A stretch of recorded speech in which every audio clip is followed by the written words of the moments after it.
Recording in progress.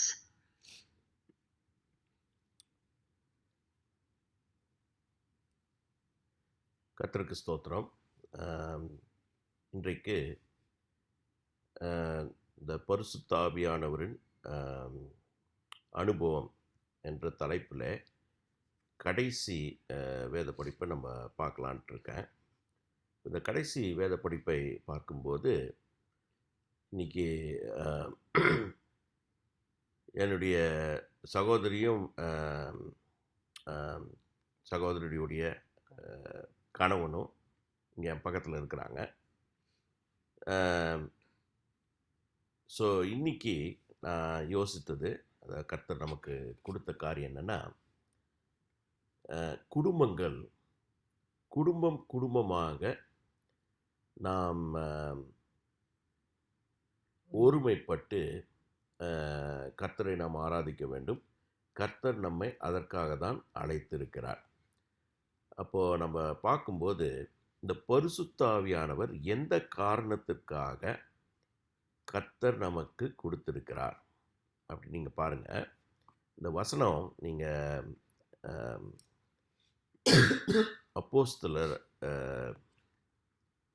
அப்போஸ்தலர் புஸ்தகம் 2வது முதல் அதிகாரம். ஓகே, நான் எடுத்துக்கிறேன் அதை.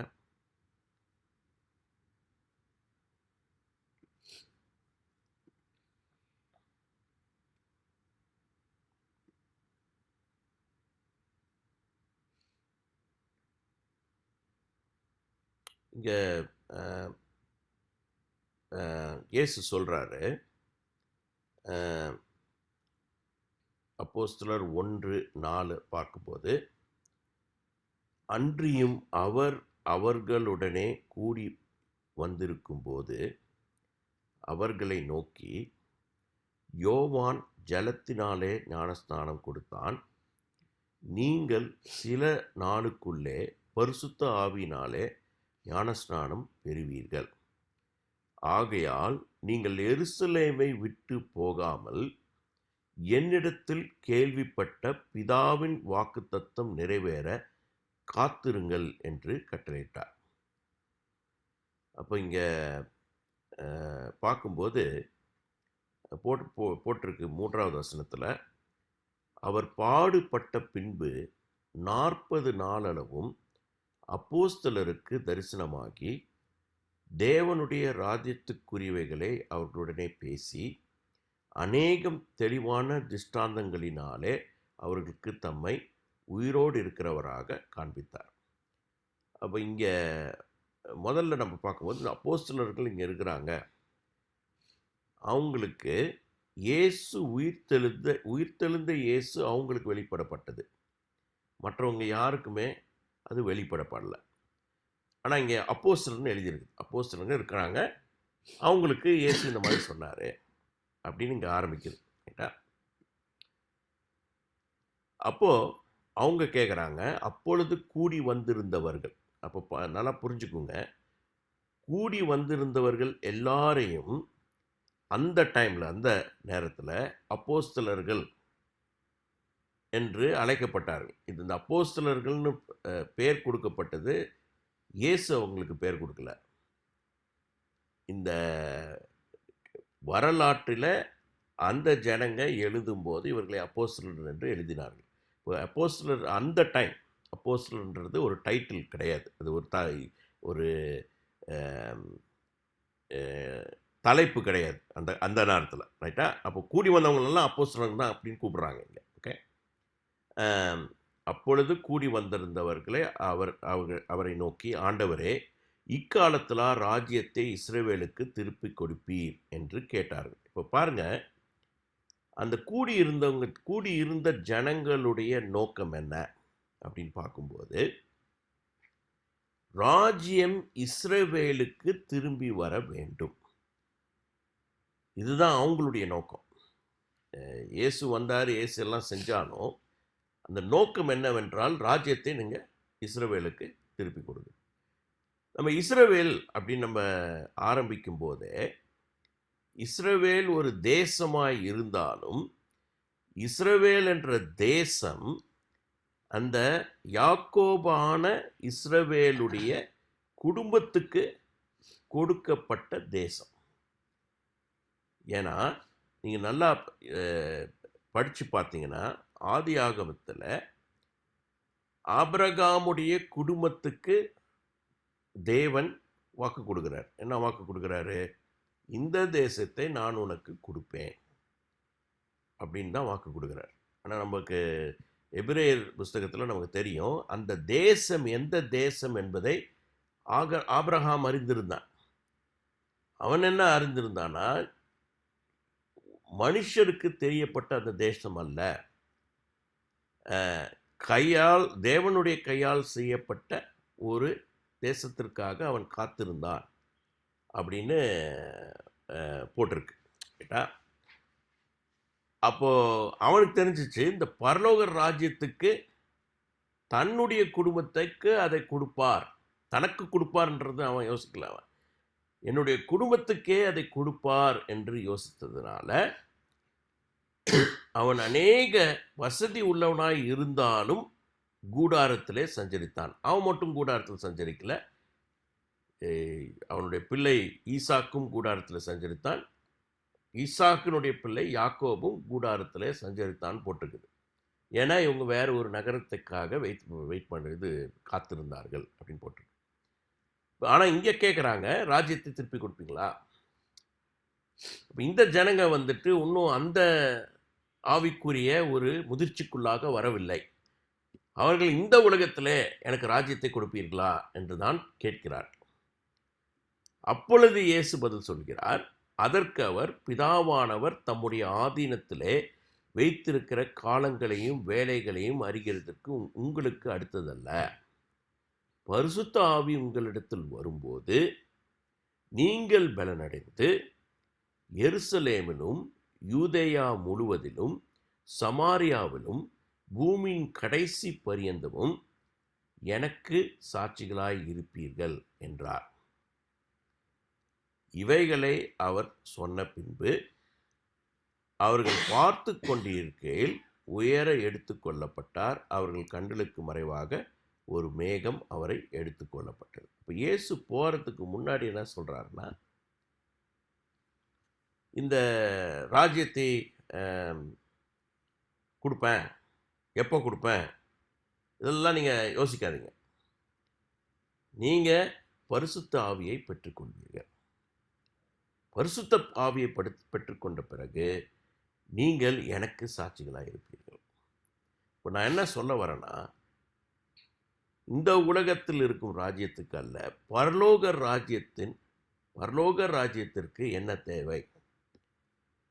தேவனுடைய பரலோக ராஜ்யத்துக்கு தேவை. இங்கே கர்த்தர் என்ன போட்டிருக்காருன்னா, நாம் அவருக்கு சாட்சியாக இருக்க வேண்டும். இயேசுவுக்கு சாட்சியாக இருக்க. இயேசுவுக்குன்னா இயேசு உயிரோடு எழுந்திருக்கிறார், இயேசு உயிரோடு இருக்கிறார், அவர் உயிருள்ள தேவன் என்று சொல்கிறதுக்கு நம்ம சாட்சியாக இருக்கணும். எப்படி சாட்சியாக இருக்க போகிறோன்னா, நமக்கு அவர் பரிசுத்த ஆவியை கொடுக்கும்போது அந்த பரிசுத்த ஆவியின் நடத்துதலினாலே நாம் செய்கிற ஒவ்வொரு காரியமும் மற்றவங்களுக்கு என்ன தெரியப்படுத்துனா, இயேசு உயிரோடு இருக்கிறாருன்னு தெரியப்படுத்தணும். ஸோ இதுதான் நம்மளுடைய நோக்கமாய் இருக்க வேண்டும். ஆனால் இந்த நோக்கத்தை நிறைவேற்ற நீங்கள் நல்லா பார்த்தீங்கன்னா,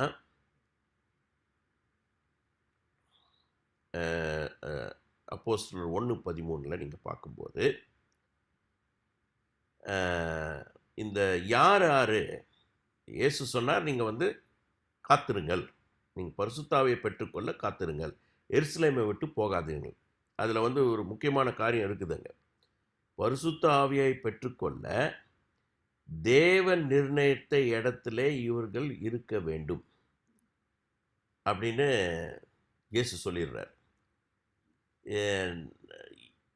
அதாவது எந்த இடத்துல தேவன் நிர்ணயித்து இருக்கிறாரோ, எந்த இடத்துல தேவன் நிர்ணயித்து உங்களுக்கு சித்தமாக இருக்கிறாரோ அந்த இடத்துல அவர் உங்களுக்கு கொடுக்க வேண்டியதை கொடுப்பார்.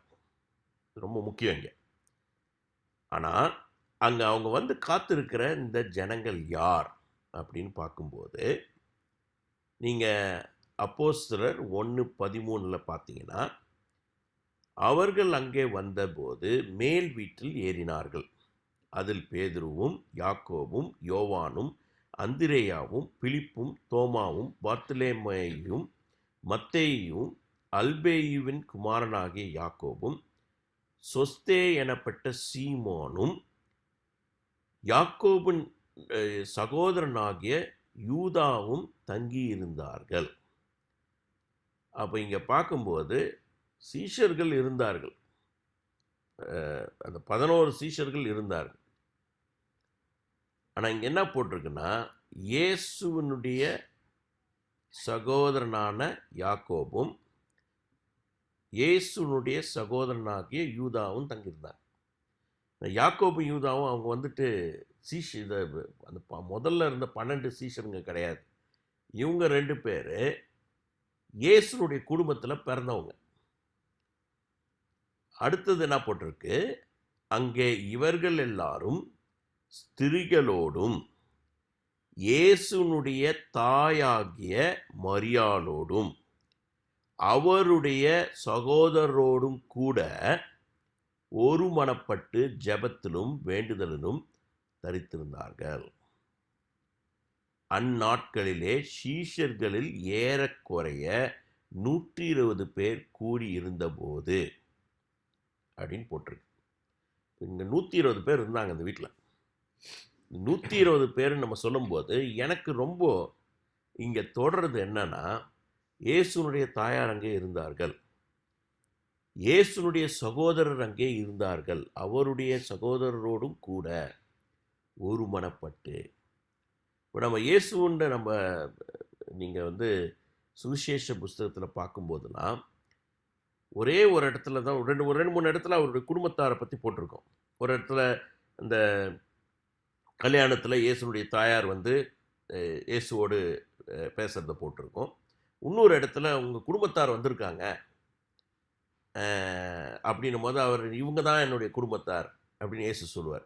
அதனால் நம்ம என்ன நினைப்போம்னா, இயேசு வந்து அவர் குடும்பத்தை விட்டு பிரிஞ்சு அவர் எல்லாத்தையும் பண்ணார் அப்படின்னு நீங்கள் நினச்சிங்கனாலும், தன்னுடைய குடும்பத்துக்கு கொடுக்க வேண்டிய காரியத்தை அவர் கொடுத்திருக்கிறார். ஏனென்றால் இந்த 120 பேர் முதலாய் இயேசுனுடைய உயிர்த்தெழுதை அறிந்த ஜனங்களிலே 120 பேரிலே இயேசுனுடைய சகோதரர்களும் இருந்தார்கள், இயேசுனுடைய தாயாரும் இருந்தார் என்றது தான் அங்கே முக்கியம். அப்போ நான் எதுக்கு இதை சொல்கிறேன் அப்படின்னு சொல்லும்போது, நாம் பரிசுத்தாவியை பெற்றுக்கொண்டோம். பரிசுத்தாவியின் மூலமாய் நாம் சில அனுபவங்களை பெற்றுக்கொண்டோம். இந்த அனுபவங்களை முதலில் நாம் யாரிடத்தில் பகிர்ந்து கொடுப்போம் அப்படின்னு பார்க்கும்போது, நம்முடைய குடும்பத்தாரிடத்திற்கு நாம் பகிர்ந்து கொடுக்க வேண்டும். இந்த குடும்பம்ன்றது ரொம்ப முக்கியன்றது தான் நான் சொல்ல வரேன். ஏன்னா கர்த்தர் குடும்பமாக தான் அவர் தன்னுடைய ரட்சிப்பை கொடுக்கிறார். நீங்கள் பாருங்கள், நோவா இருக்கும்போது நோவானுடைய மனைவி, அவங்களுடைய பிள்ளைகள், அந்த பிள்ளைகளுடைய மனைவிகள் அப்படின்னு 8 பேரை கர்த்தர் சொல்கிறார். அங்கே உத்தமனாக இருந்தது நோவா தான். மற்றவங்களெல்லாம் உத்தமனாக இருந்தாங்கன்னு அங்கே போடல. கர்த்தருக்கு முன்பாக அந்த நேரத்தில் உத்தமனாக இருந்தது நோவான் மட்டும்தான் போட்டிருக்கு. ஆனால் நோவானுடைய முழு குடும்பத்தையும் கர்த்தர் ரட்சித்தார். நீங்கள் அதே வந்து லோத்துக்கு அந்த சோதோம் கோமரா இடத்துல கர்த்தர் அந்த சோதோம் கோமராவை தண்டனைக்குள்ளாக ஆக்கும்போது அங்கேயும் என்ன சொல்கிறாரு, லோத்துனுடைய மனைவி, லோத்துக்கு பிறந்த இவங்க பெண்கள், அந்த பெண்களுடைய மருமகள், பெண்களுக்கு திருமணம் பண்ண போகிற அந்த ஆண்களையும் நீ கூட்டுவான்னு தான் சொல்கிறார். அவங்க வரல. ஆனால் அப்போ என்னன்னா, அங்கேயும் அந்த முழு குடும்பத்தையும் அவர் ரட்சிக்க யோசிக்கிறார். அதே மாதிரி நீங்கள் ஆபிரகாமாக இருந்தாலும் சரி, ஈசாக்காக இருந்தாலும் சரி, யாக்கோபாக இருந்தாலும் சரி, அவர்கள் தங்களுடைய ரட்சிப்புக்காக மாத்திரம் அவர்கள் யோசிக்கவில்லை. தங்களுடைய குடும்பத்தின் ரட்சிப்புக்காக அவர்கள் யோசித்தார்கள். இப்போ நான் என்ன சொல்ல வரேன்னா, நமக்கு பரிசுத்த ஆவியானவர் அவருடைய அனுபவம் நமக்கு கிடைக்கும். எப்பொழுது கிடைக்கும் என்றால், நாம் நம்மை மட்டும் நினைத்து கொண்டிருக்கும் போதல்ல, நம் குடும்பத்தை பற்றியும் நினைக்க வேண்டும். அப்போ இந்த குடும்பத்தை பற்றி நம்ம நினைக்கும் போது, நம்ம ரொம்ப முக்கியமாக யோசிக்க வேண்டியது, நம் குடும்பத்தில் ஒருமைப்பாட்டு இருக்கணும். புரிஞ்சா? நீங்கள் இப்போ நான் எபேசியர் 4ஆம் அதிகாரத்துக்கு நான் போனேன்னா, அங்கே என்ன போட்டிருக்கு? ஆதலால் கர்த்தர் நிமித்தம் கட்டுண்டவனாகிய நான் உங்களுக்கு சொல்லுகிற புத்தி என்னவெனில், நீங்கள் அழைக்கப்பட்ட அழைப்புக்கு பாத்திரவான்களாய் நடந்து மிகுந்த மனத்தாழ்மையும் சாந்தமும் நீடிய பொறுமையும் உடையவர்களாய் அன்பினால் ஒருவரை ஒருவர் தாங்கி சமாதான கட்டினால் ஆவின் உரிமையை காத்து கொள்வதற்கு ஜாக்கிரதையாயிருங்கள். அவங்க பாருங்க, நம்ம ஒற்றுமையா இருக்கணும்னா என்ன வேணும்? இங்க போட்டிருக்கு, மனத்தாழ்மையா இருக்கணும். இல்லாட்டி ஒற்றுமையா இருக்க முடியாது. சாந்தமும் நீடிய பொறுமையும் உடையவர்களாக இருக்கணும். சாந்தமாக இருக்கணும், பொறுமை உள்ளவங்களாக இருக்கணும். அப்படி ஒருத்தங்கள அன்பில் தாங்கணும். நீங்கள் அப்படி தாங்கினீங்கன்னா தான் சமாதானத்தோடு நாம் ஒருமையாய் இருக்க முடியும். இது யாருக்கு பவுல் அப்போஸ்தலர் சொல்கிறாருன்னா, இயேசுவை விசுவாசிக்கிற விசுவாசிகளுக்கு. நாம் இயேசுவை விசுவாசிக்கிறோம் என்று சொல்லும்போது, நம்ம மனத்தாழ்மையாக இருந்து சாந்தத்தோடு நீடிய பொறுமையோடு ஒருத்தரை தாங்கி ஒற்றுமையாக இருக்கிறதுக்கு நம்ம முயற்சி செய்யணும். அப்போ நான் அநேக வேளையில் நான் பார்க்கிறேன், நாம் அநேக வேளையில் என்ன பண்ணுறாருன்னா, கர்த்தர், நல்லா புரிஞ்சுக்கோங்க, கர்த்தர் உங்கள் ஒருவரை அவர் ரட்சிக்கிறார் என்று நினைத்தீர்களானால் உங்கள் ஒருவரை மட்டும் அல்ல, உங்கள் குடும்பத்தையே ரட்சிப்பதற்கு தான் உங்கள் ஒருவரிலிருந்து ஆரம்பிக்கிறார். இப்போ நான் இதை எதுக்கு சொல்கிறேன்னா,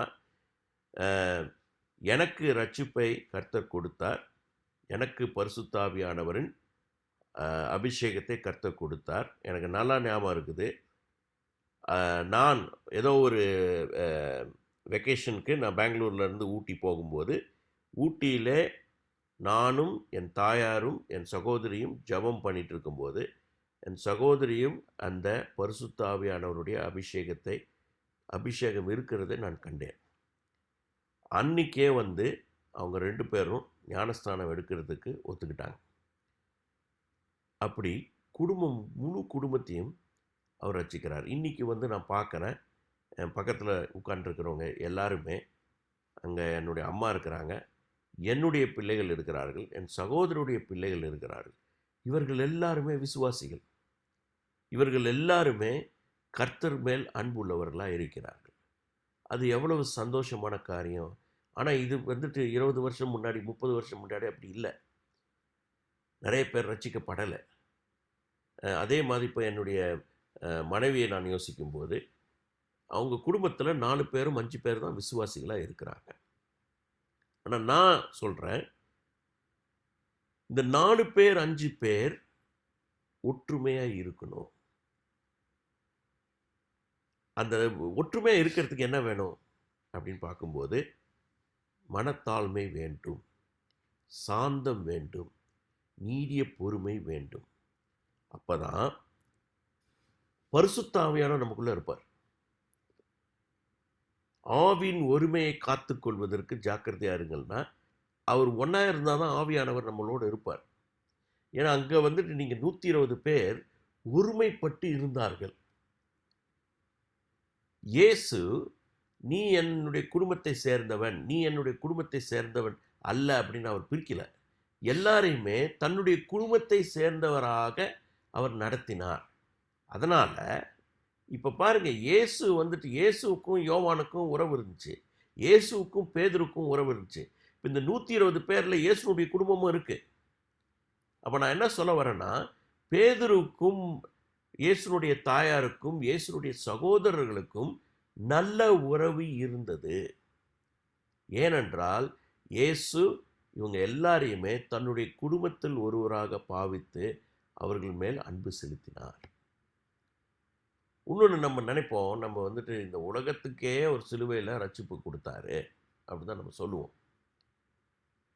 உலகத்துக்கே அவர் ரட்சிப்பு கொடுத்தாலும் அவர் இருந்தபோது அவர் உறவாடினது இந்த 120 பேர். பவுல் அப்போஸ்தலன் சொல்கிறாரு, கடைசியில் ஒரு 500 பேருக்கு 500 பேர் மனுஷர்களுக்கு மட்டும்தான், விசுவாசிகளுக்கு இயேசு உயிர்த்தெழுந்ததாக அவர் தன்னை காண்பித்தார். அப்படின்னா ஒரு 500 பேர்னும் போது ஒரு சின்ன வில்லேஜ், அங்கே மட்டும்தான் இயேசு இருந்தார். அவங்களுக்கு மட்டும்தான் இயேசு சிலுவையில் அறையப்பட்டு உயிர்த்தெழுந்த கதை தெரியும். அந்த 500 பேர் தான் இன்றைக்கு உலகம் முழுவதும் நமக்கு இயேசுனுடைய கதையை சொல்லியிருக்கிறார்கள். அவங்க அங்கிருந்து தான் அப்படி தான் ஆரம்பித்தாங்க. அப்போ நம்மளுடைய ஒரு குடும்பம் முழு உலகத்துக்கும் ரட்சிப்பை சொல்ல முடியும். அதுக்காக தான் நான் சொல்கிறேன், நாம் முழு குடும்பத்தையும் யோசிக்கணும், நம்மளுடைய அடுத்த சந்ததிகளையும் யோசிக்கணும். அவங்கெல்லாம் இயேசுனுடைய பிள்ளைகளாக இருக்கணும், இயேசுனுடைய விசுவாசியாக இருக்கணும்னு நம்ம இன்றைக்கு நாம் பிரியப்பட வேண்டும், நாம் ஜெபிக்க வேண்டும், நாம் அந்த ஒருமையை காத்து கொள்ள வேண்டும். ஏன்னா அந்த ஒருமைப்பாடு இல்லாத போது, பிரிவினைகள் வரும்போது, அங்கே சண்டையும் சச்சரவும் அநேக நேரத்தில் சமாதானத்தை கெடுக்கும் காரியங்களும் வந்துவிட்டால் பரிசுத்த ஆவியானவர் கிரியை செய்ய முடியாது, தேவனுடைய ராஜ்யம் கட்டப்பட முடியாது. ஸோ இதுதான் நான் இன்றைக்கி நான் செய்தின்னு சொல்லும் போது இதை சொல்லிவிட்டு நாங்கள் என்ன பண்ணலான்னு நினச்சோன்னா, இன்றைக்கு ஒரு 4 பாடல்களை நாங்கள் பாடப்போகிறோம். இந்த 4 பாடல்களும் நமக்கு இந்த பரிசுத்த ஆவியானவருடைய அனுபவம் என்ற வேத படிக்கும்போது கர்த்தர் நமக்கு, எனக்கு கிடையாது, நமக்கு கொடுத்த பாடல்கள். ஆச்சா, இதில் வந்து எனக்கு தெரியும் நம்ம 4-5 பேர் தான் இருக்கோம் இங்கே. ஆனால் இந்த 4-5 பேருக்கு தான் கர்த்தர் இவ்வளவு அதிசயமான சத்தியத்தை கொடுத்திருக்கிறார். அதில் இருக்கிற இசையும் அவர் தான் கொடுத்துருக்கிறார். ஸோ அதை நம்ம கொண்டாடி இன்றைக்கு பாடி நாம் ஒன்று சேருவோம். நாம் ஒன்று சேரும்போது நாளைக்கு இன்னும் அநேகர் ஒன்று சேருவார்கள். நம்முடைய குடும்பத்தார் ஒவ்வொருவரும் ஒன்று சேருவார்கள். நாம் ஒன்று சேர்ந்து கர்த்தரை துதிக்கும்போது அவர் கிரியை செய்வார். நம்முடைய குடும்பங்கள் குடும்பமாக, சந்ததியாக கர்த்தர் நம்மை ரட்சிப்பார் என்று விசுவாசித்து இந்த பாடல்களை நம்ம பாடும். முதல் பாடல் உம்மை துதித்திடுவேன் என்றும் உயர்த்திடுவேன் என்ற பாட்டை நம்ம பாடுவோம்.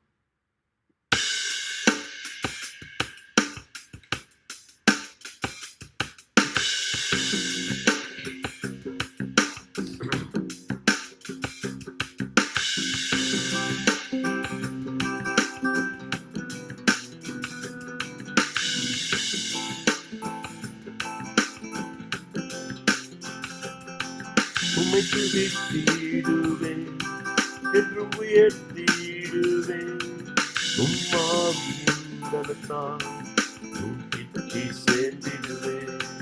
உம்மை துதித்திடுவேன் என்றும் உயர்த்திடுவேன், உம்மாவியின் பலத்தால் உம்மிடத்தை சேர்ந்திடுவேன். வாசல்களை கட்டி பாடி நுழைவேன், பிரகாரத்தில் துதி பாடி மகிழ்வேன். வாசல்களை நன்றி பாடி துதிப்பேன், பிரகாரத்தில் துதி பாடி மகிழ்வேன். வசம் என்னை காக்குமே, திருக்கிருபை மூடி சூட்டுமே. ரட்சிப்பின் ரத்தம் என்னை காக்குமே, திருக்கிருபை மூடி சூட்டுமே. இனி மரணம் எனக்கில்லை, சமபாரம் ஒன்றுமில்லை, என் கண்கள் சொன்னதே உம்மை ஆராதிப்பேன். ஜெயித்திடுவே. இனி மரணம் எனக்கில்லை, சவபாரம் ஒன்றில்லை, என் கண்கள் தெரிந்ததே, உம்மை ஆராதித்திடுவே.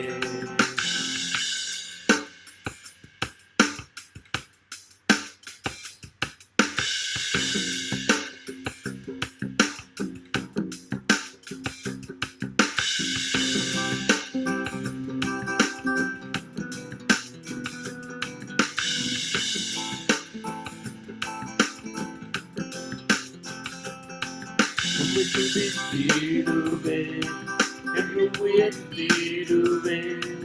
உம்மாவின் பலத்தால் உம் கெட்டி சேர்த்திடுவே. உம்மை துதித்திடுவே, என்றும் உயர்த்திடுவே. உம்மாவின் பலத்தால் உம் கெட்டி சேர்த்திடுவே. உம் வாசல்களை நன்றி பாடி நுழைவேன், உம் பிரகாரத்தில் துதி பாடி மகிழ்வேன். உம் வாசல்களை நன்றி பாடி நுழைவேன், உம் பிரகாரத்தில் துதி பாடி மகிழ்வேன். இந்த உலக உறவெல்லாம் பறந்தோடுமே, அதில் அன்பின் ஸ்நேகமெல்லாம் மறைந்தோடுமே. இந்த உலக உறவெல்லாம் மறந்தோடுமே, அதில் அன்பின் ஸ்நேகமெல்லாம் மறைந்தோடுமே. உம்மை மட்டும் நம்புவேன், உம் கரம் பிடித்து நடப்பேன். புயல் மழை அடித்தாலும் கடல் தண்ணீரில் நடந்திடுவேன். உம்மை மட்டும் நம்புவேன், உம் கரம் பிடித்து நடப்பேன். புயல் மழை அடித்தாலும் கடல் தண்ணீரில் நடந்திடுவேன்.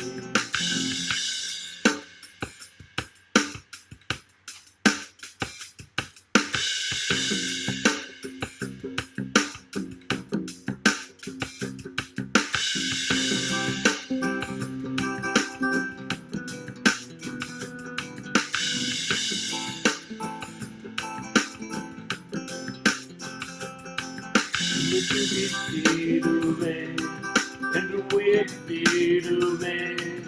உம்மாவின் பலத்தால் உம் கெட்டி சேர்த்திடுவே. உம்மை துதித்திடுவே, என்று உயர்த்திடுவே. உம்மாவின் பலத்தால் உம் கெட்டி சேர்த்திடுவே.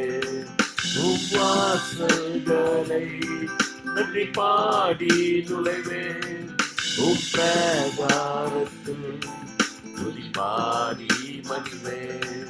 உம் வாசல்களை நன்றி பாடி நுழைவேன், உம் பிரகாரத்தில் துதி பாடி மகிழ்வேன். உம் சுவாச காற்றென்னை உயிர்ப்பிக்க செய்தது, உம் திருக்கரம்தான் என் வாழ்வை வளைந்தது. உம் சுவாச காற்றென்னை உயிர்ப்பிக்க செய்தது, உம் திருக்கரம்தான் என் வாழ்வை வளைந்தது. என்னை பரிசுத்தப்படுத்திக் கொண்டு உம் சித்தம் அடிபணிவேன். உம் மகிமை தேடி போய் உம் ஜீவனில் கலந்திடுவேன். என்னை பரிசுத்தப்படுத்திக் கொண்டு உம் சித்தம் அடிபணிவேன். உம் மகிமையை தேடி போய் உம் ஜீவனில் கலந்திடுவேன். கர்த்தருக்கு ஸ்தோத்திரம். இப்போ நான் நினைக்கிறது என்னன்னா, ஏய் பிரதர்லாம் இருக்கு என்னம்மா தமிழ்ல? என்ன தமிழ்ல?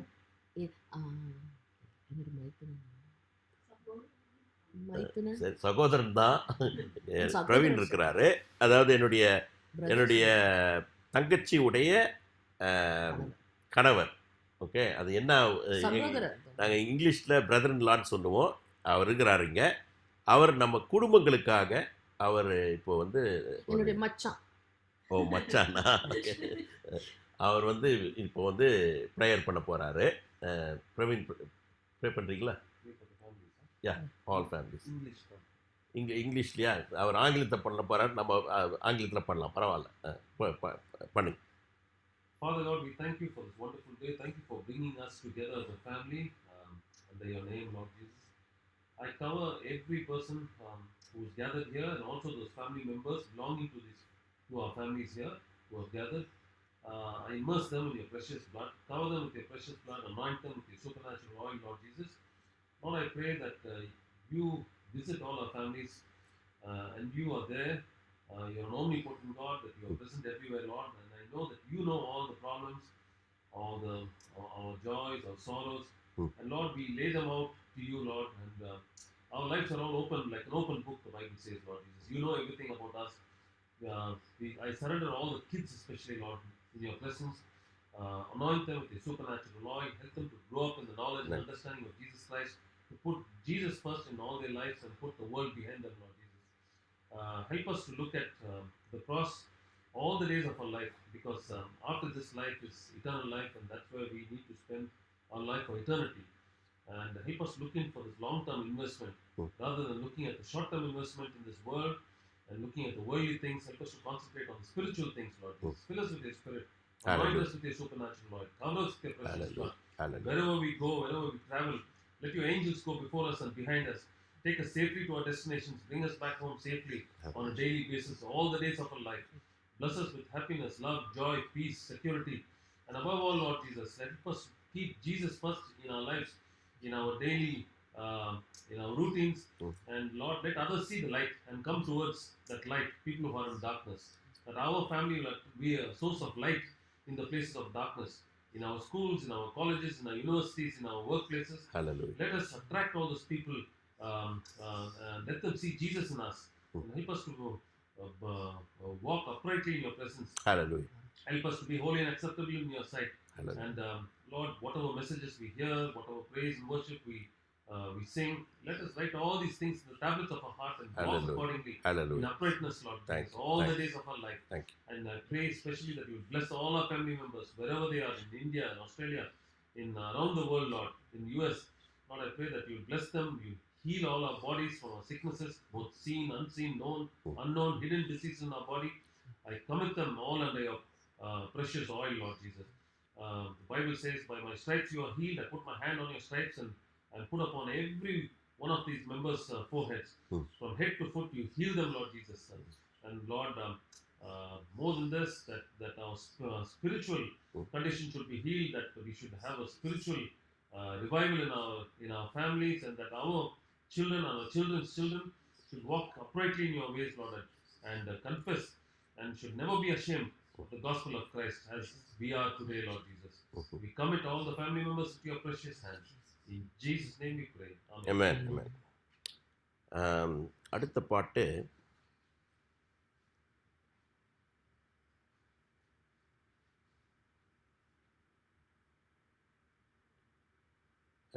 பிரவீன், அடுத்த பாட்டு எது? என் கண்ணுக்கு. ஓகே.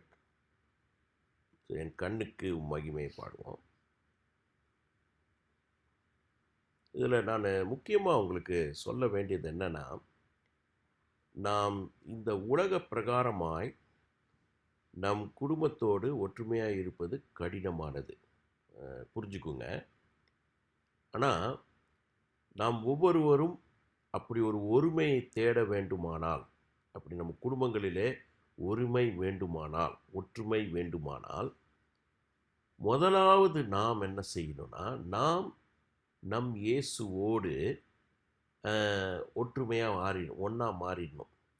நாம் இயேசுவோடு ஒன்றா மாறிட்ட பிறகு இயேசு மூலமாய் எல்லா குடும்பத்தில் இருக்கிற எல்லாரும் ஒன்றா மாறிடுவாங்க. புரிஞ்சுதா? அப்போ நம்ம ஒருமைப்பாட்டை காப்பாற்றுகிறவர் இயேசுவாய் மாறிவிடுவார்.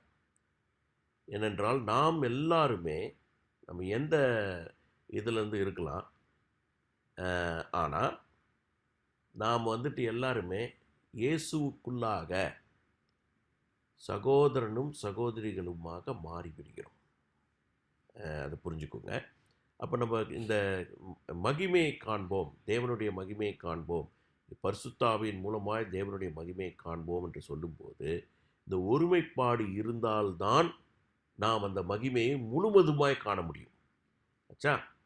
ஸோ அதை நினச்சிட்டு நம்ம இப்போ பாடுவோம் அந்த பாட்டை.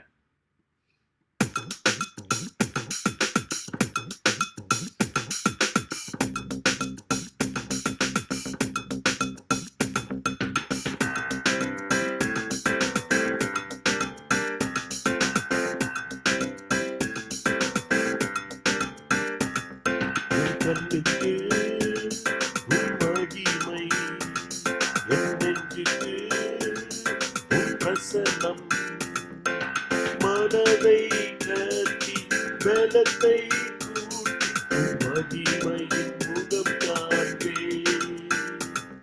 என் மனதை கட்டி பலத்தை கூட்டி உன் மகிமையின் முகம் காண்பேன். உன் மகிமையின் முகம் காண்பேன்.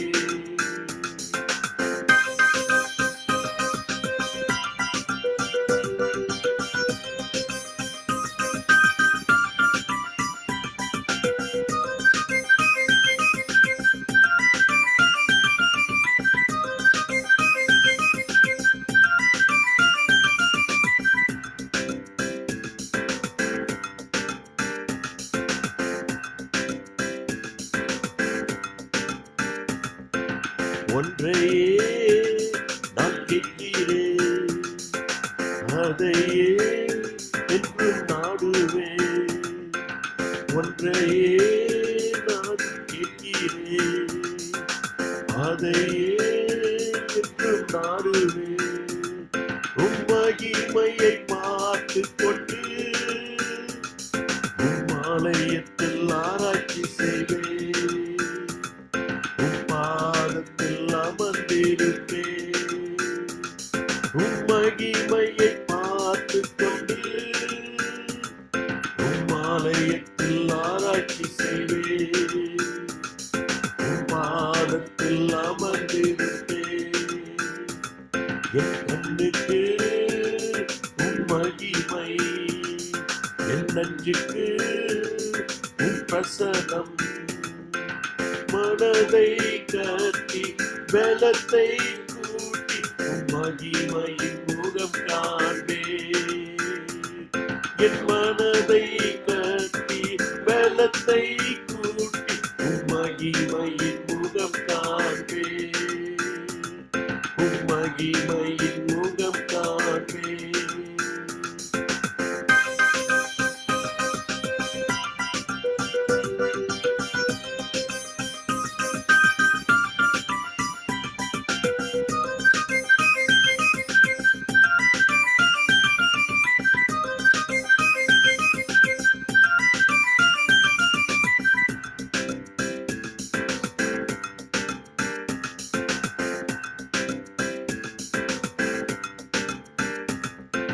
நேசத்தில் நான் வாழ்கிறேன், உன் சித்தத்தை என்றும் நாடுவேன்.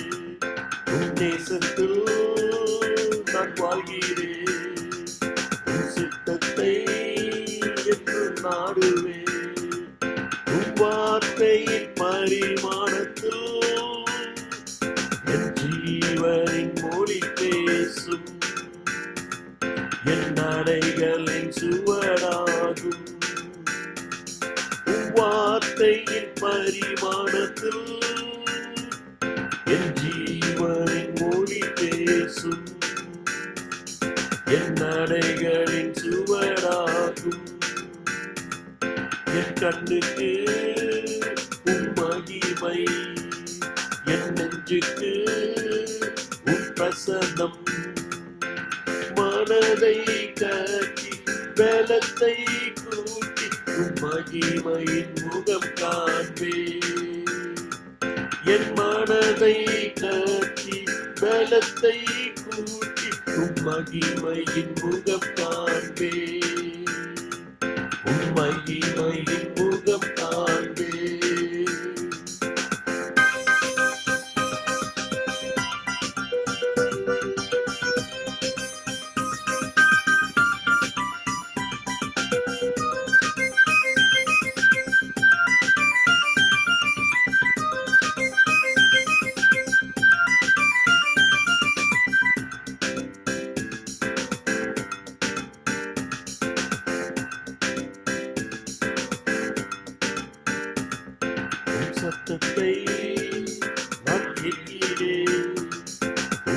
மூச்சில்தான் நான் பிழைக்கிறேன், உன் சத்தத்தை நான் கேட்கிறேன், உன் மூச்சில்தான் நான் பிழைக்கிறேன், என் ஆவியின் தாகம் தீர்க்க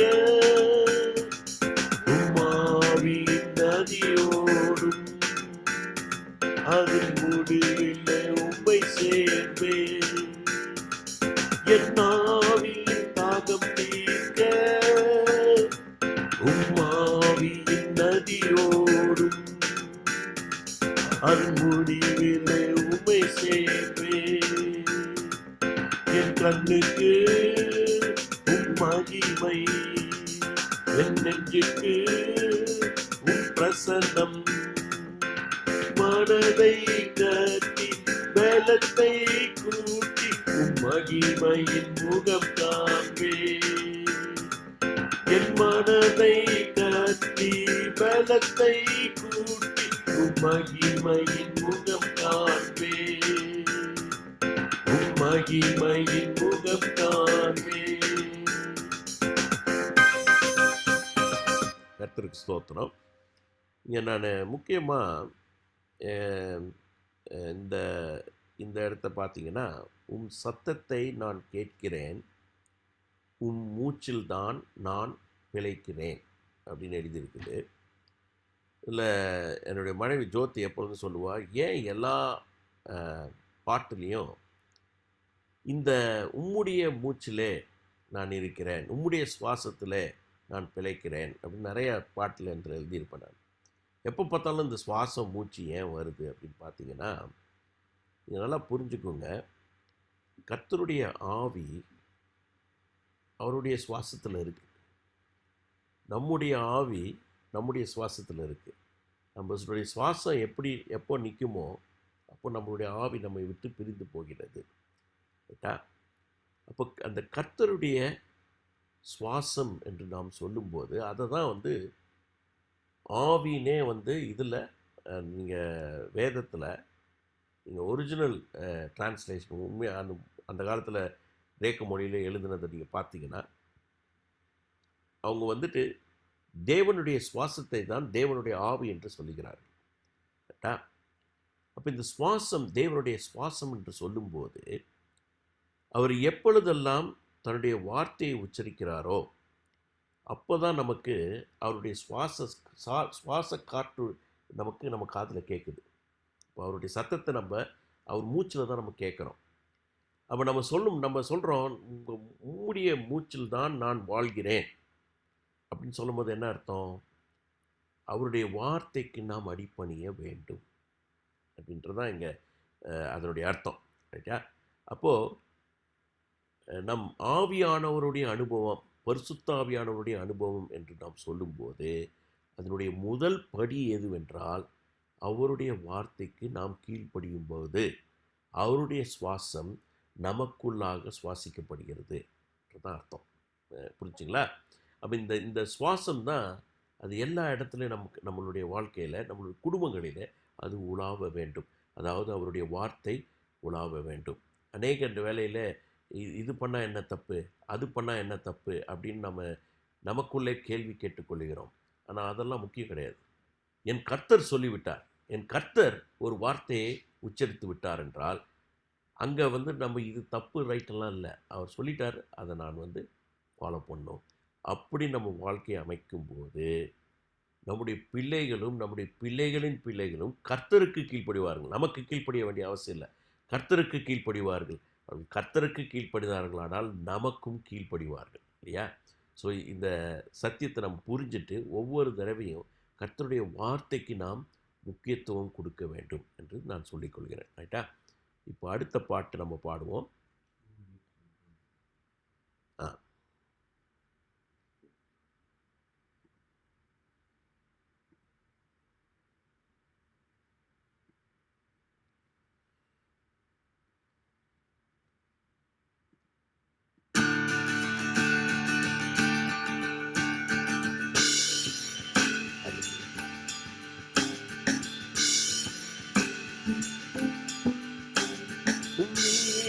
நன்பு போதுமே சுகமாய் உலகில் வாழ்ந்திட இரக்கத்திற்கு முடிவில்லை.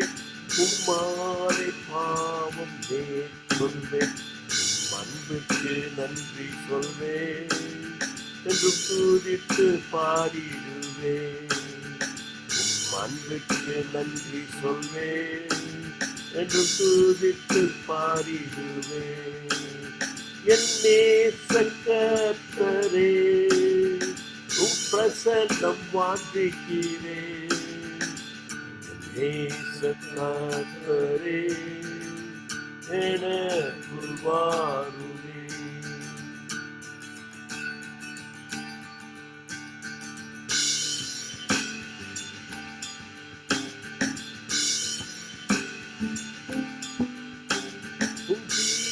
கிருபை போதுமே என்றென்றும் உம்மில் வாழ்ந்திட. உம் வார்த்தை அழிவை நிறுத்துமே, விசுவாச ஓட்டத்தை முடிக்குமே. மண்ணுக்கு நன்றி சொல்வேன், என்று துதித்து பாடிடுவேன். மண்ணுக்கு நன்றி சொல்வேன், என்று துதித்து பாடிடுவேன். என் நேச கர்த்தரே, உம் பிரசன்னம் வாஞ்சிக்கிறேன். என் நேச கர்த்தரே, எனக்கு வாருமே.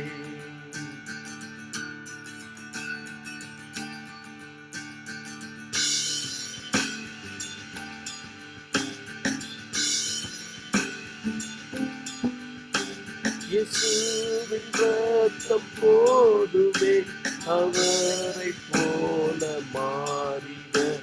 என் உலக பாரம் நீங்கிற்றே, இனி ஒளியின் வழியில் நடந்திடுவேன். உம் அன்பிற்கு நன்றி சொல்வேன், என்றும் துதித்து பாடிடுவேன். அன்பிற்கு நன்றி சொல்வேன், என்றும் துதித்து பாடிடுவேன். என் நேச கர்த்தரே, உம் பிரசன்னம் வாஞ்சிக்கிறேன். என் நேச கர்த்தரே, எனக்கு வாருமே.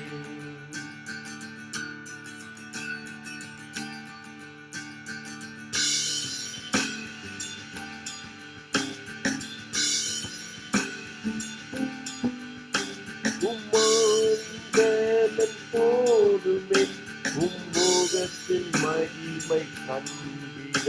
பரலோக அழைப்பை கேட்கிறேன், நடுவானில் உம்மை சந்திப்பேன். உம் அன்பிற்கு நன்றி சொல்வேன், என்றும் துதித்து பாடிடுவேன். உம் அன்பிற்கு நன்றி சொல்வேன், என்றும் துதித்து பாடிடுவேன். என் நேச கர்த்தரே, உம் பிரசன்னம் வாஞ்சிக்கிறேன். நேச கர்த்தரே, எனக்கு வாருமே. சரி, இப்போ ஷர்மி, நீ நம்ம குடும்பங்களுக்காக ஜெபம் பண்ணு.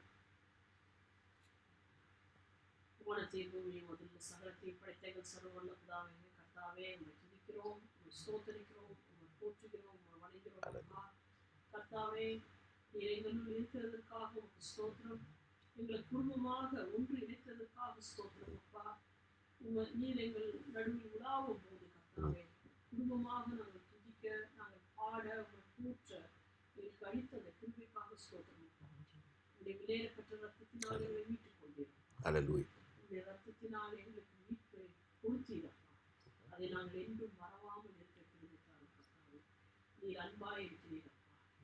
உம்முடைய அன்பை எங்கள் உள்ளத்திலே ஊற்றும் கர்த்தாவே. எங்களுடைய கர்த்தாவே,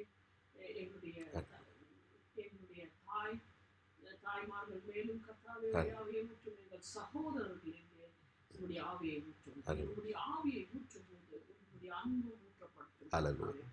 உங்களுடைய அன்பினால் நாங்கள் ஒருவரை ஒருவர் நேசித்து கர்த்தாவே, நீர் எங்களுக்காக கொடுத்த மீட்பை அறிந்து கொண்டு நீங்கள் எதற்காக எங்களை அழைத்தீரோ கர்த்தாவே, அந்த உமக்கு உண்மை உள்ளவர்களாக ஓட எங்களுக்கு கிருபை தாரும் அப்பா.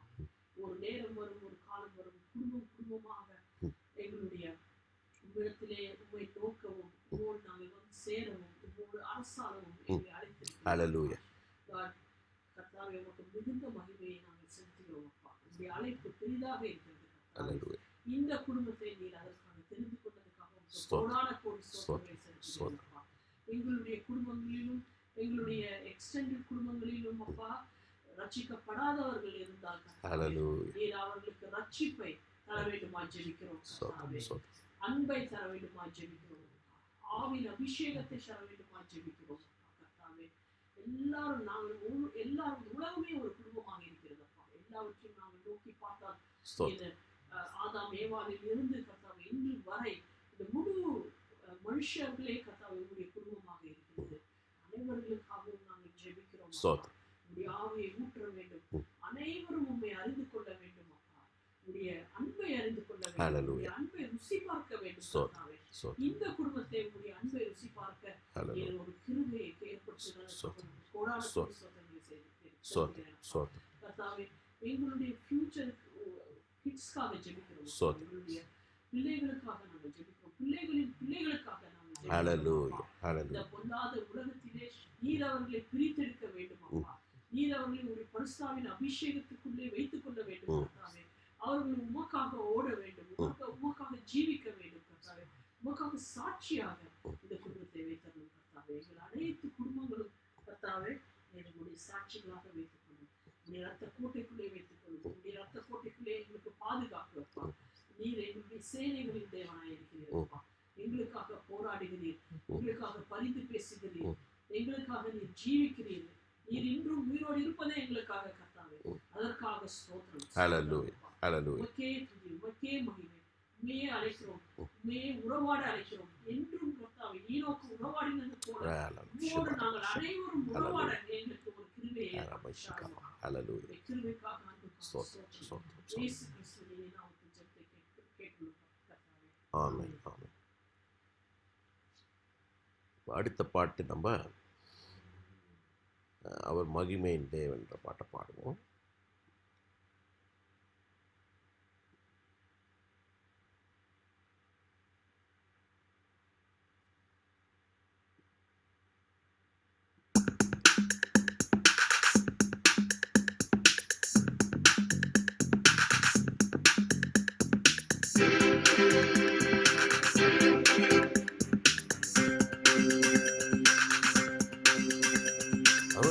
தேவன் என் ரட்சிப்பின் தேவன் தன் அன்பினால் முன் குறித்தார். உன்னதங்களிலே ஆசீர்வதித்து ஜீவனை கொடுத்து விட்டார். ஜீவனை கொடுத்து விட்டார். தன் ஜீவனை கொடுத்து விட்டார். என் ஜீவனாய் மாறிவிட்டார்.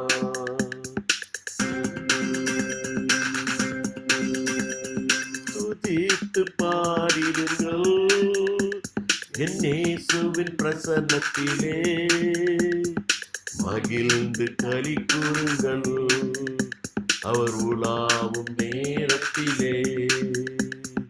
துதித்து பாடிடுங்கள் என் இயேசுவின் பிரசன்னத்திலே. மகிழ்ந்து களி கூறுங்கள் அவர் உலாவும் நேரத்திலே.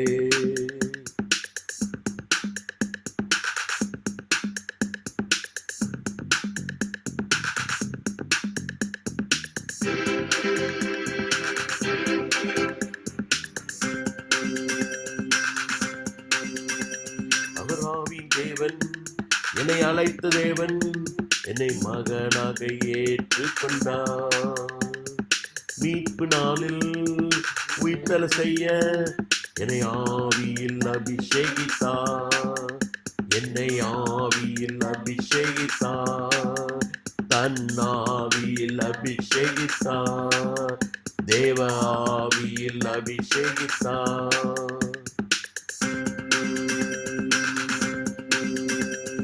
துதித்து பாடிடுங்கள் என் இயேசுவின் பிரசன்னத்திலே. மகிழ்ந்து களி கூறுங்கள் அவர் உலாவும் நேரத்திலே.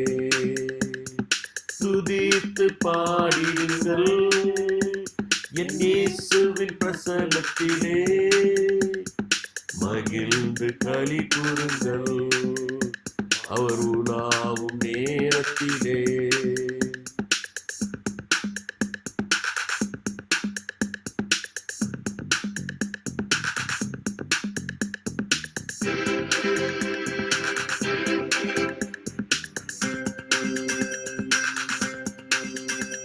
அவர் அன்பின் தேவன், பரிகரிப்பின் தேவன், தன் ரத்தத்தால் சுத்திகரித்தார். என் கண்களை திறந்து என் பாவத்தை நீக்கி அக்னி ஜுவாலையால் சுட்டெரித்தார். அக்னி ஜுவாலையால் சுட்டெரித்தார். பாவரோகத்தை பரிகரித்தார். சாவின் நிழலையும் நீக்கிவிட்டார்.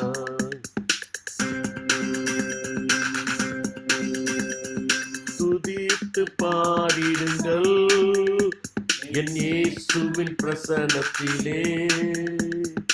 மகிழ்ந்து களி கூறுங்கள் அவர் உலாவும் நேரத்திலே. துதித்து பாடிடுங்கள் என் இயேசுவின் பிரசன்னத்திலே. மகிழ்ந்து களி கூறுங்கள் அவர் உலாவும் நேரத்திலே.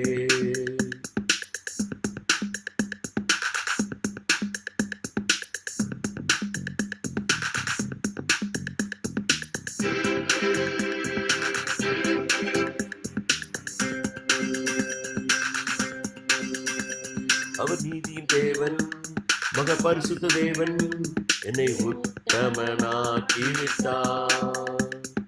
இருட்டில் இருந்த இந்த எத்தனை கூட நீதிமானாக ஆக்கிவிட்டார். இஸ்ரவேலன் என்று சொன்னார், தன் தாசனாய் மாற்றிவிட்டார். பெரும் பொறுப்பையும் ஒப்படைத்தார்.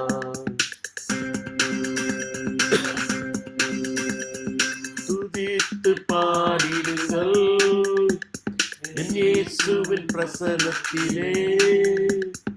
மகிழ்ந்து களி கூறுங்கள் அவர் உலாவும் நேரத்திலே. துதித்து பாடிடுங்கள் என் இயேசுவின் பிரசன்னத்திலே. மகிழ்ந்து களி கூறுங்கள் அவர் உலாவும் நேரத்திலே.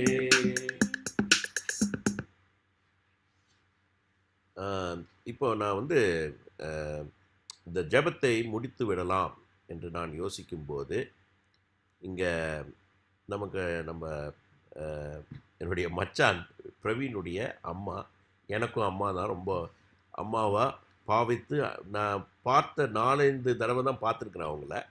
அவங்க வந்து அப்படி ஒரு தாயாக அநேக வேளையில் எனக்கு இருந்திருக்கிறார்கள். என் மனைவிக்கும் தாயாக இருந்திருக்கிறார்கள். அவங்களுக்கு வந்து ஒரு அறுவை சிகிச்சை நடக்க போகுது மண்டே, ரைட்டா? நான் வந்து இது வந்து இந்த ப்ரேயர்லாம் முடித்த பிறகு நாம் ஜெபிக்கலாம் என்று சொல்லும்போது கர்த்தர் என்னிடத்தில் இப்பொழுது பேசினார், நீ குடும்பம் என்று சொல்லுகிறாய், இங்கே இருக்கிறது எல்லாருமே நம்முடைய குடும்பத்தாரில் ஒருவர், ரைட்டா? இப்போது பார்த்தீங்கன்னா இங்கே இருக்கிற ஆட்கள் நான் சொல்லிடுறேன். எங்கள் அம்மா வந்து நான் வந்து அவங்க ரூமில் அவங்க இருக்கணுன்றதுக்காக எங்கள் அம்மா இருக்கிறாங்க.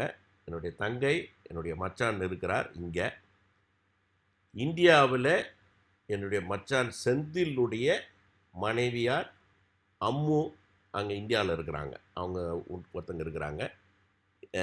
என் மனைவி இங்கே இருக்கிறா. குமாரி ஆண்டி, அவங்க தான் என்னுடைய மச்சான் பிரவீனுடைய அம்மா, அவங்க இங்கே இருக்காங்க, ரைட்டா? இவங்க தான் இருக்கிறோம், நம்ம தான் குடும்பம்.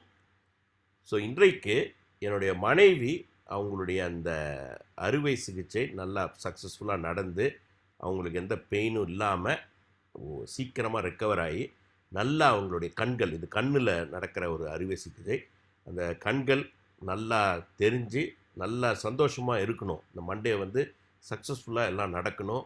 டாக்டருங்களுக்கு எல்லா ஞானமும் இருக்கணும்னு ஜெபம் பண்ண போகிறாங்க. நம்ம எல்லாருமே அதோடு கூட சேர்ந்து ஒருமைப்பட்டு அவங்களுக்காக ஜெபிக்கலாம். ரைட்டா?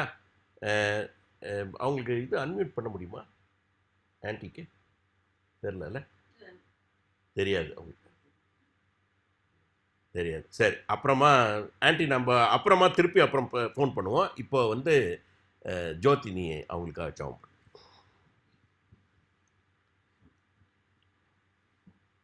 அப்பா ஸ்தோத்தரிக்கிறேன் ரட்சா. அப்பா அல்லேலூயா. ஸ்தோத்திரம் ஸ்தோத்திரம் அப்பா. அப்பா நீங்கள் நல்லவர் அப்பா. அப்பா உம்முடைய கிருபை என்றும் உள்ளது அப்பா. அப்பா நீர் மகா பெரியவர் அப்பா. அப்பா நீர் நேற்று இன்று என்றும் மாறாதவர் அப்பா. நீர் எங்கள் வாழ்க்கையில் செய்த அதிசயங்களுக்கு அற்புதங்களுக்காய் நெஞ்சோடு ஸ்தோத்தரிக்கிறோம் அப்பா. நீர் கொடுத்த இந்த மகத்தான ரட்சிப்புக்காய் ஸ்தோத்தரிக்கிறோம் அப்பா. எங்களை அழிவின் குழியிலிருந்து எங்களை தூக்கி எடுத்து உன்னதத்திலே மோடு கூட எங்களை உட்கார வைத்தீரப்பா. அந்த மகத்தான அந்த கிருபையை நினைத்து உமக்கு நன்றி சொல்லுகிறோம் அப்பா. ஆண்டவரே, பாதாளத்தில் இருந்து எங்களுடைய ஜீவனை நீர் மீட்டு உம்முடைய ஜீவன் கொடுத்து எங்களை மீட்டு கொண்டீர். உமக்கு ஸ்தோத்திரம் அப்பா. ஜீவனையே கொடுத்தீர் என்றால் மற்ற எல்லாவற்றையும் அருளாதிருப்பது எப்படி அப்பா? அரபா ரஷிமா லே கரபா ஷி ரபாராத்தி ரே கரபா அபிஹம குஷ்மிரி கலேரே கரபா. அப்பா, நாங்கள் வேண்டுவதற்கு முன்பரே எங்களுக்கு என்ன தேவை என்பதை நீர் அறிந்திருக்கிறீர் ராஜா. நீர் எங்களுக்காக எல்லாவற்றையும் செய்து முடித்தீரப்பா. ஆபிஹு கபேஹு கேஷி கரபோ கரபா கரபா. இயேசு கிறிஸ்துவின் தேவனுடைய வாக்கு தத்தங்கள் எல்லாம் இயேசு கிறிஸ்துக்கள் ஆம் என்றும் ஆமேன் என்றும் இருப்பதற்காய் ஸ்தோத்தரிக்கிறேன் அப்பா. அப்பா, நீ சொல்லியிருக்க நான் உனக்கு சௌக்கியத்தையும் சுகத்தையும் வர பண்ணுவேன், உனக்கு பூரண சமாதானத்தை நான் கட்டளையிடுவேன் என்று சொல்லியிருக்கிறேன் ராஜா. இப்போதும் ஆண்டவரே ஆண்டிக்காய் ஸ்தோத்தரிக்கிறேன் ராஜா. இந்த வயதான காலத்திலும் ஆண்டவரை மட்டுமா நீர் அவர்களுக்கு கொடுத்த கிருபைக்காய் அவர்கள் கொடுத்த தயவுக்காய் ஸ்தோத்தரிக்கிறேன் ராஜா. ஆஹி ஆஸ்மரே ஹால பிரஷ்பரி ஹோ கலரிஷி காலா கரபா. இப்போதும் ஆண்டியோட கண்ணை தொட்டு நீர் சுகமாக்கும் ஆண்டவரே. ஓ மேஹக்கித்தி ரோஷல்லி பராத்தினி கரபா பலப்படுத்தும் ஆண்டவரே. பரத்தினி ஷிக்காரபா அவனுக்கு நல்ல சுகத்தையும் பலத்தையும் ஆண்டவரே ஸ்தோத்திரம் ஆண்டவரே. அந்த கண்ணில் நல்ல பார்வையை தாரும் ஆண்டவரே. மண்டே நடக்க போகிற சர்ஜரி நீர் ஆசீர்வதியும் ஆண்டவரே. ஆண்டவரே, அங்கே சர்ஜரி செய்கிற டாக்டர்ஸ்களுக்கு அவங்களுக்கு வேண்டிய ஞானத்தையும் அறிவையும் தாரும் ஆண்டவரே. அங்கே ஆண்டியை சுற்றி இருக்கிற ஜனங்கள் அங்கே ஹாஸ்பிட்டலுக்கு போது எல்லார் கண்களும் ஆண்டிக்கு தயவு தாங்க ஆண்டவரே. ஆண்டவரே, அவர்களுக்கு உள்ளத்தில் ஒரு சமாதானத்தை தாங்க ஆண்டவரே. உம்முடைய அன்பு பிரியா குஷ்மலி கரப பிரபாகித்து ஓடட்டும் ஆண்டவரே. நீர் கரம் பிடித்து நடத்துகிறீர் உம்முடைய பிள்ளைகள் ஒவ்வொருவரையும் என்பதை உம்முடைய பிள்ளைகள் ஒவ்வொருவரும் அறிந்து கொள்ள வேண்டும் ஆண்டவரே. அவரை ஆசீர்வதியும் ஆண்டவரே, பலப்படுத்தும் ஆண்டவரே. ஓ கரபல் ரஷி கரபா கரபோ நிசி கரபா. ஆண்டவரே, நீர் எங்களுக்காக எல்லாவற்றையும் செய்து முடித்தீர் ராஜா.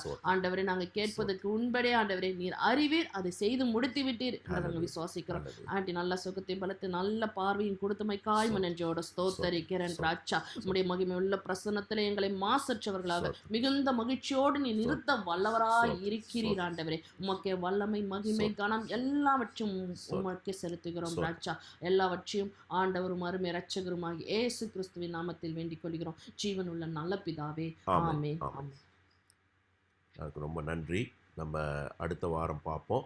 அடுத்த வாரம் ஒருவேளை நாங்கள் பயணமாய் எங்கன்னா போகிறதா இருந்தால் அடுத்த வாரம் ஒருவேளை பார்க்கலன்னா அதுக்கு அடுத்த வாரம் நாம் பார்ப்போம். நாங்கள் சொல்கிறோம், நான் இது வாட்ஸ்அப்பில் மெசேஜ் அனுப்புகிறோம். ஓகே, கர்த்தருக்கு ஸ்தோத்திரம். எல்லாம் தைரியமாக சந்தோஷமாக நாம் நம்முடைய வேலைகளை இன்றைக்கு செய்வோம். நன்றி.